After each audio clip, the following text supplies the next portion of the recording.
Hello दोस्तों, नमस्ते, प्रणाम। आप सभी का स्वागत करती हूँ अपने यूट्यूब चैनल में। आप सभी दर्शकों का तो एक विवाह गाने चल रही हूँ। आप लोग को जैसा लगे कमेंट बॉक्स में ज़रूर बताना कमेंट करके। अम्मा के पोरे बोलई कली रे कोयरिया बोलई लंबी डार रे ललना। अरे सुगना बोलई लंबी डार रे ललना। अम्मा के पोरे बोलई कली रे कोयरिया रे सुगना बोलई लंबी डार रे ललना। अरे सुगना बोलई लंबी डार रे ललनवा। जाई के खड़ी भाई बेटी माया के अगवाया रे माया के अगवाया बे। माया राचौ मोर बिया हरे ललनावा। अरे अब माया राचौ मोर बिया हरे ललनावा। जाई के खड़ी भाई बेटी माया के अगवाया रे। अब माया राचौ मोर बिया हरे ललनावा। अब माया राचौ मोर बिया हरे ललनावा। अम्मावा पकैना दे तू महुआ झरैना दे तू। अरे अम्मावा पकैना दे तू महुआ झरैना दे तू। अरे आवै दे तू जेठबाई रे साखरे ललना साखरे ललनावा। अम्मावा पकैना दे तू महुआ झरैना दे तू।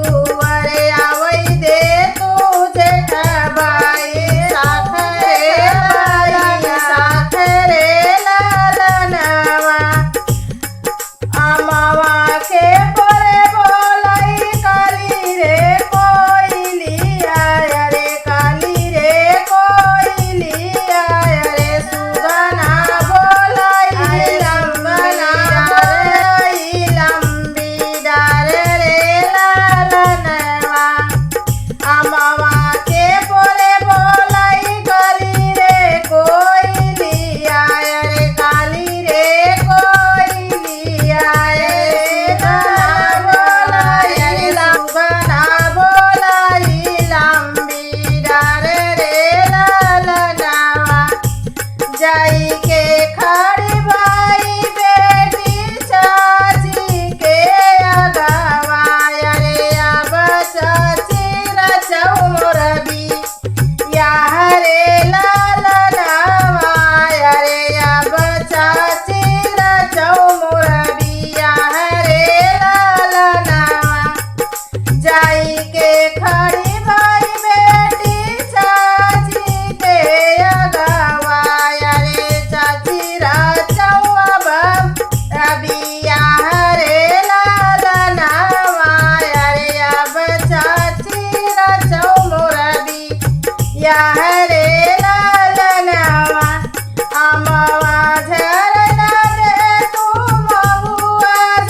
बाबा के